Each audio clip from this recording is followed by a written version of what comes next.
Let's Get To presents Good Wood, knocking around the majors with Andy Tom Chesson. We are jumping into Good Wood with Andy Tom Chesson. Andy, top of the inning to you, as this is our St. Patrick's Day show. Nothing?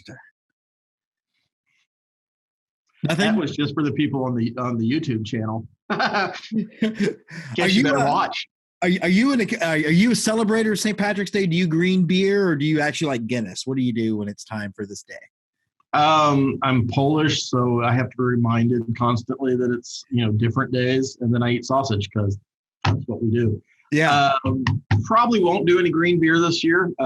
Still, despite our wonderful governor in this state telling us everything's great, still not buying it. So I will probably be in the house.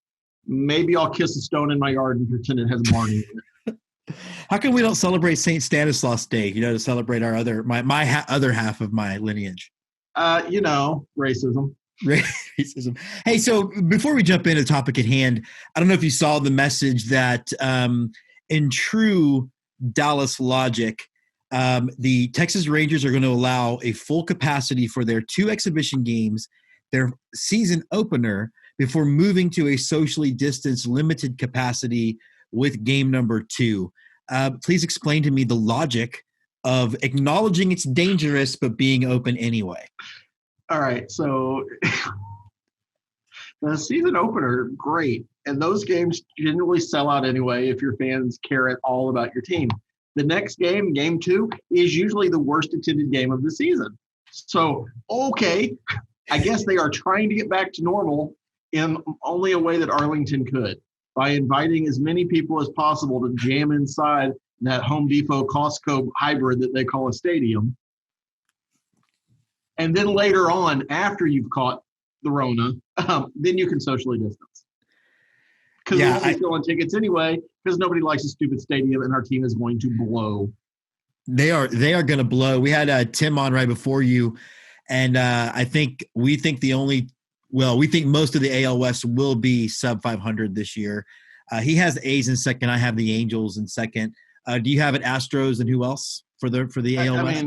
No, I think the A's and the Angels are interchangeable. I think the Angels still have an issue with pitching. They've got a very impressive offensive lineup if everybody stays healthy, which, to be fair, Ohtani, Trout, they've had several guys who have had trouble staying healthy, Upton, over the course of the last couple of years. They still don't have any pitching in their organization. So even if their pitching they had last year progresses this year, that might get them to 500, maybe a couple of games over. The A's certainly took a step back, but I think, as much as I like to poke fun at Billy Beane and his general weirdness, he does know how to construct a roster, and I always expect them to be a little bit better than the prognosticators tend to think they're going to be. I still think the Astros win the division by double digits. Of course, I said that last year, and I think last year's weird year. I think the playoffs showed out that if that was a 162 game season, they probably do win that going away. I mean, the fact is they would have caught the A's lead if you factor in that 4-game playoff series. Right. But the Mariners and I think it should be said, the Mariners and especially the Rangers, this needs to be said, are still trash. And I think the Mariners are better than the Rangers. I think that they've got glimmers in their young players, even though they now have to rush one up onto the field. Let's talk a little bit about what you love to do. How many of the spring training Astros games have you watched this year? I got to see part of one because it was on MLB TV, and only because I have a Comcast account in my office and I was here. I mean, I might have saw part of an inning because nothing else is on television in 2021. I want to go back to the pandemic, or like it's over, Governor Abbott. I want to go back to the beginning of it. And we talked about on the show how Major League Baseball had a chance to really be the thing it had been through so much of this country's history. And one of the ways it should have done that was by making the game more accessible. And then speaking to the Hitter Sports, who is a big fan of our show, he outlined for me in preparation the 6 or 7 different types of providers he has to have to watch every Yankee game. Let's talk a little bit about why Major League Baseball refuses to let people easily access their product.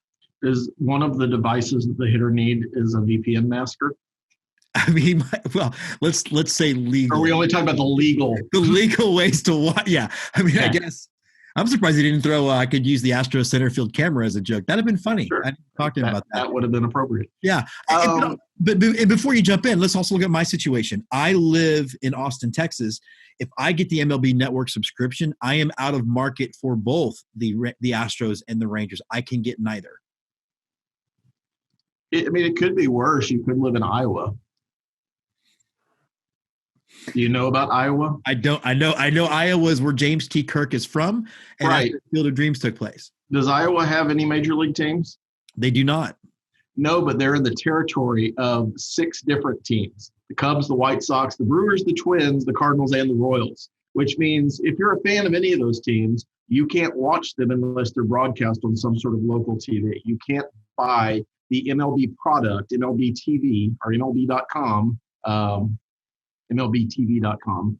You can't buy that product and actually watch a team that you like. It's mind-numbing. And it harkens back to the days, in general, baseball owners are Luddites, with a couple of exceptions. They don't like technology. They fear anything that isn't a ticket sale because they can control ticket sales. And it has never, ever changed. Yeah. The map currently of the territory restrictions was last done in 1993. We've expanded baseball teams since then. Yeah. So you have a state like Nebraska, which is very close to Colorado, which is not in Colorado's territory because Colorado's territory didn't exist when they last wrote the rules. It's like many things with Major League Baseball where unless a Yankees owner or a Dodgers owner has a problem with it, nothing's ever going to happen because they don't see a problem because fans come and go. They're not important to us. In the meantime, somebody is still showing up to the Cardinal Stadium and buying tickets. So everything must be great. That's in the middle of the country. Who even cares about that? Milwaukee could afford to build a new stadium a few years ago. They must be doing wonderful. And it's interesting that you even bring up the Yankee point because it seems like what they've done then is they've pivoted their brand to make it harder on their fans to see them by creating all these pocket deals. It does remind me, and correct me if I'm wrong, but even the NFL has relaxed their very old school blackout rules where if you don't have a sellout in your area, isn't that how it used to be? If you don't have a sellout in your city, Right. you don't get it on. So, again, growing up in Houston, Texas, this was every Thursday you had to find out from the paper if the game was sold out for Sunday so it could be on TV. And that's how it didn't matter if it sold out on Friday or Saturday. It was a big deal when a local business or more likely, I think KPRC, the NBC affiliate at that point, was carrying the AFC games. So they would buy the last 5,000 tickets because they would make more money on the ad revenue than it cost for those tickets. It is so shady. Absolutely. But the NFL, which is, despite what Fox News will tell you, is continuing to grow in popularity, put a moratorium on these blackout rules in 2015.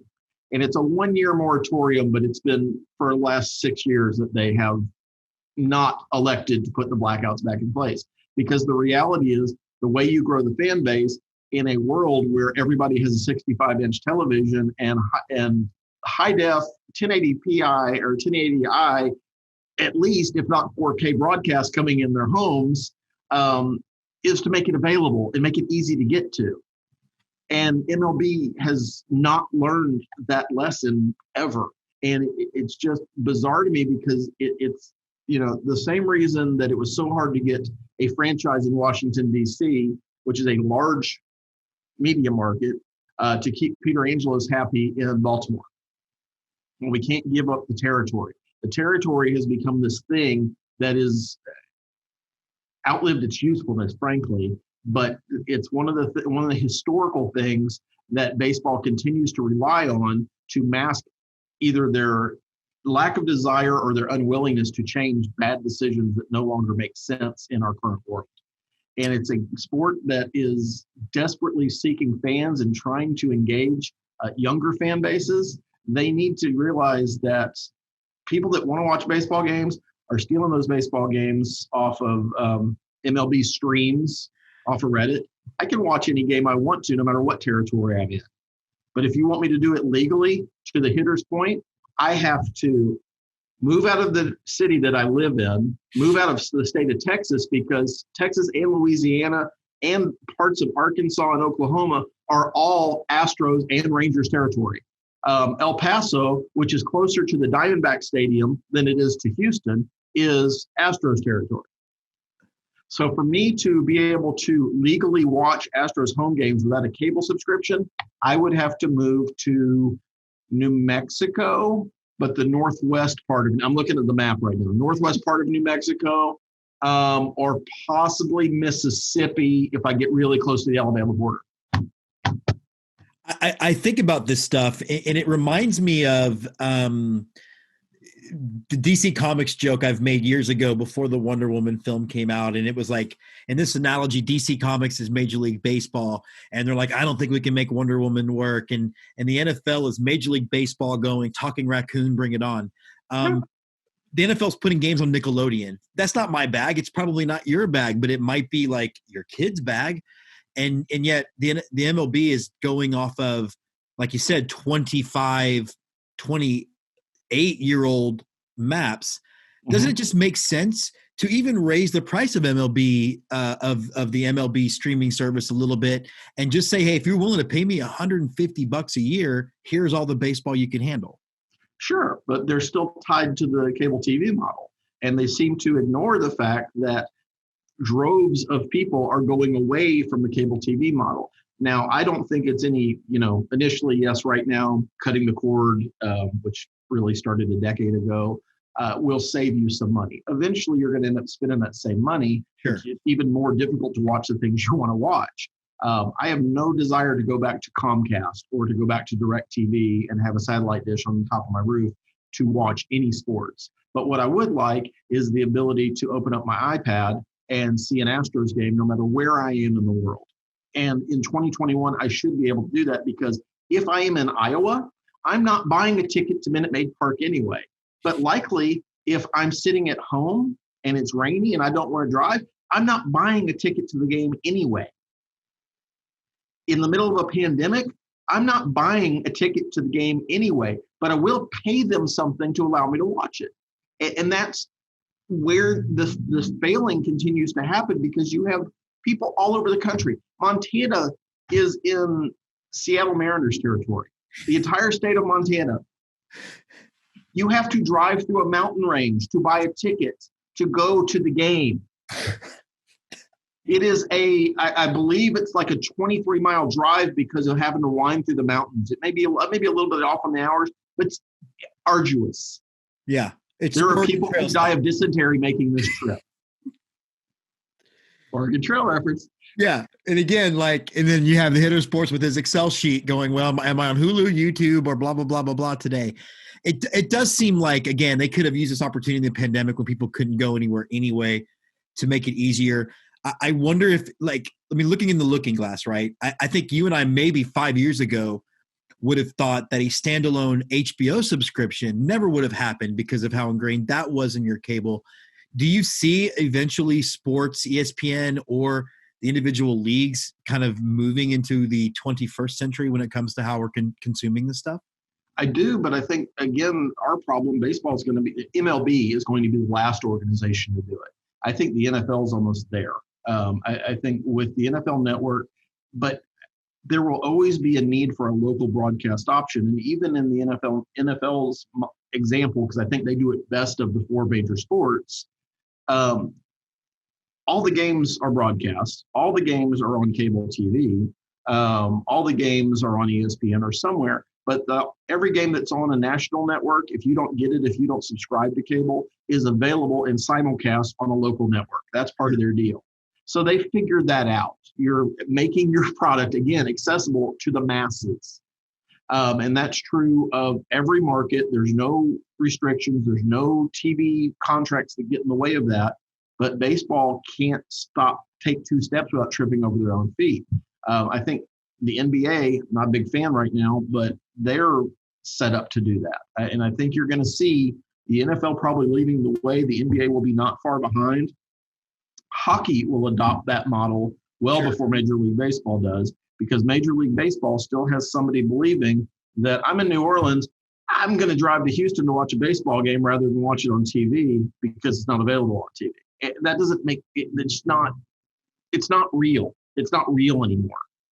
And it never really was, but you were so protective of the gates. The gate shouldn't be the main driver anymore because the gate isn't 50% of the revenue a team brings in.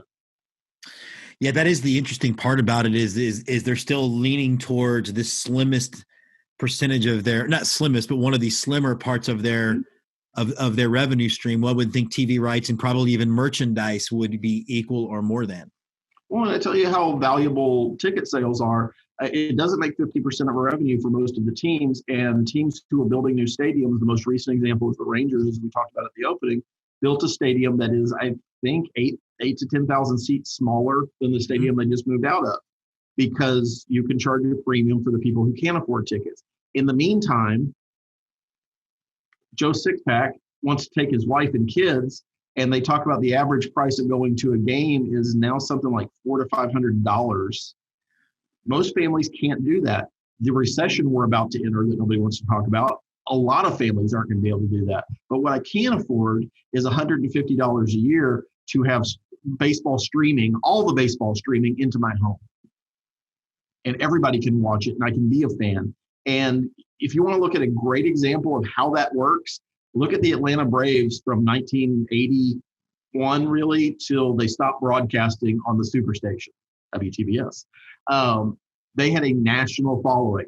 You couldn't go to their game. I wasn't going to go to a game from Houston to Atlanta, but I could and still can name Ryan Klesko and Chipper Jones and Tom Glavine and Greg Maddux and most of that team, David Justice, because they were on all the time. And that was probably the height of baseball popularity. So that's the example. You've shown it can work. The Atlanta Braves made a lot of money from that deal. Why can't other teams be allowed to do that? And why doesn't Major League Baseball, which is a whole other conversation, have a unified television contract that guarantees that you can have the products you want to buy, no matter where you sit? That part will be a topic for another episode. Before we wrap up, I do want to talk a little bit about COVID. I mean, it's over in Texas, so we're excited. Yeah, we stopped having it. Yeah, it's over. It's done. Looking at where we're going, where we're progressing vaccine-wise, now they're saying, and it seems like the numbers back it up, that we might have a vaccine for everyone by the end of May. When do you feel like it's going to feel normal at a major league level to really have a full-on sold-out stadium? And I don't mean prematurely like what the Rangers are doing. Realistically, if you can get the vaccine, and if what the Biden administration says is true, and I think the CDC has now backed up that they think, based on what they're seeing, it would work, that if you can have 300 million doses, realistically, every person in the country 16 years or older would have the availability to have one. I think we get midsummer, and certainly by the time the playoffs roll around, assuming there's no work stoppage, reference to last episode. Love your Marvel reference to that little asterisk down there. That's right. See last week too. But I think once you get to that point, I think that you're back to normal. I also see some sports leagues, and maybe Major League Baseball is one of these, asking people at some point, if the numbers don't continue to go down or if they start to plateau a little bit, requiring proof of vaccination to enter the stadium, which I think is fair. It's not a need to attend a sporting event. It's a desire to attend a sporting event, and it's superfluous in a lot of ways. But if I want to go, that's the price of admission, in addition to the ridiculously overpriced ticket. So I think that's fair. I do see leagues getting to that point, possibly, especially in markets like California and New York, where it's a little bit more concerned than we are in the Wild West down here, where we'll be normal next week because no COVID. We got rid of it. Yeah, and you know what? Honestly, I would have no problem flashing that. This is a situation where public health is, people compare the mask to the seatbelt, and they're so different in every single way. I guess as we get ready to get, we have another episode next week. What are you looking for coming out of spring training and stuff for baseball as we kind of progress a little closer to the opening? Quiet. I think you've got a couple of free agents that are big signings or potentially big signings. Yasiel Puig being primary among those. Somebody's going to pick him up at some point, but there's not a lot going on right now. And I think, and again, huge caveat if baseball's smart. If baseball's smart, and it's a giant if, you let the season start. You don't need a giant production to make the season start. What will help be a giant production is you just pull off games and try to pull them off with no interruptions or limited interruptions, where you don't have a situation like last year where the Cardinals have to take 2 weeks off, or the Marlins decide that whatever the protocols are, we don't have to do them because Florida. And I can't even make that joke anymore because I live in Texas, where you're not trying to make up games and doing 7-inning double headers or trying to play 3 games in a 2-day span or whatever it is. Yeah. They need normalcy. Normalcy will help everything. They still have this giant thing on the horizon. And again, if baseball's smart, they don't need horrible press on the front end of it when they know there's going to be horrible press on the back end of it. Exactly. Well put. He is Andy Tom Chesson. Andy, that was some good wood.